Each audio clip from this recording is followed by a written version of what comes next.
રાજકોટમાં game zone અગ્નિકાંડના પીડિતોને ન્યાય અપાવવા માટે કોંગ્રેસના અગ્રણીઓએ આજે પણ વિરોધ પ્રદર્શન કર્યું। કોંગ્રેસના આગેવાનો બેનરની સાથે પોલીસ કમિશનર કચેરીએ પહોંચ્યા। ગઈકાલથી 5 દિવસ સુધી અલગ અલગ કાર્યક્રમોનું આયોજન કરવામાં આવ્યું છે। આવતીકાલે રાજકોટ શહેર કોંગ્રેસ અલગ અલગ વિસ્તારોમાંથી રથ નીકાળવાની ચીમકી પણ ઉચ્ચારી છે। હાલો, રાજકોટ શહેર કોંગ્રેસ દ્વારા 5 દિવસ સુધી અલગ અલગ કાર્યક્રમોનું આયોજન કરવામાં આવ્યું છે। આપણી સાથે અતુલભાઈ છે, આપણે એમની સાથે વાત। અતુલભાઈ, શું 5 દિવસ સુધીના કાર્યક્રમો છે?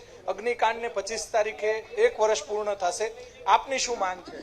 ટીઆરપી ગેમ ઝોનના કાંડના 1 વર્ષ પૂરું, જેની વર્ષી છે, વર્ષી નિમિત્તે પીડિતોને ન્યાય નથી મળ્યો, એટલે રોજે રોજના કોંગ્રેસ પક્ષ દ્વારા 5 દિવસ અનોખા કાર્યક્રમ કરવામાં આવશે।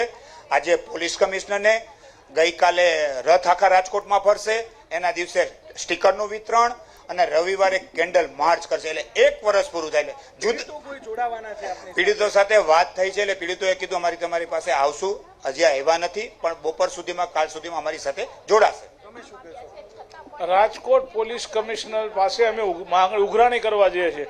આ પેલા 2 વાર પોલીસ કમિશનરે આવેદન પત્ર આપીને કીધું કે આમાં કોઈ પણ ગુનેગાર હોય છૂટવો ન જોઈએ, પરંતુ રાજકોટમાં ફક્ત ને ફક્ત અધિકારીઓ સિવાય કોઈ ગુનેગાર હોય એવું લાગતું નથી, એવું વર્તન છે। હકીકતમાં કમિશનર પાસે એટલા માટે છે કે જે પદાધિકારી ભાજપના છે આમાં હતા એની સામે ફરિયાદ કરવી જોઈએ, એની સામે એક્શન લેવા જોઈએ। ભાજપના ધારાસભ્યનો પણ રોલ હતો, તો એ બધા વિરુદ્ધ કાર્યવાહી ક્યારે થશે? અમે એ જ પૂછવા આવ્યા છીએ કે આ લોકો માટે તમે ક્યારે પગલાં લેશો? એસઆઈટી રિપોર્ટમાં શું આવ્યું અમારે પણ જાણવું છે, ક્યારે અમને બતાવશો, અથવા તો પબ્લિકલી ક્યારે તમે જાહેર કરશો? તો આવા મોટા નેતાઓને ક્યારે સજા થશે? એ બધાના સવાલો પૂછવા આવ્યા છીએ। અમારી ન્યાય સ્પષ્ટ માંગ છે કે સાગઠિયા છે એ તો ગુનેગાર છે, પણ સાગઠિયા તો નાનું મોરું છે, જે ખરેખર મેયર 3 ધારાસભ્યો અને ટોટલી કમિશનર ત્યારે જે હતા તે એ તમામને આમાં આરોપી બનાવવા જોઈએ। અને કમિશનર એમને વર્ષ દિવસ પહેલા ખાતરી પણ આપી હતી, અમે બંધનું એલાન આપ્યું હતું કે અમે કોઈને ચમરબંધીને નહીં મૂકી।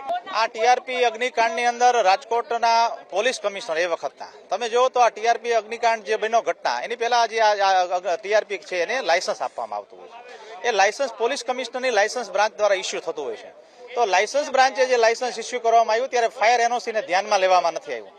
જો ફાયર એનઓસીને ધ્યાનમાં લીધું હોત ને ત્યારે લાયસન્સ રદ કર્યું હોત તો ટીઆરપી અગ્નિકાંડ બન્યો જ ન હોત।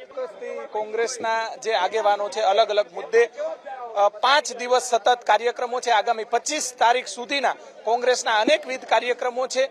જે જવાબદારો છે તેમની સામે કાર્યવાહી થવી જોઈએ।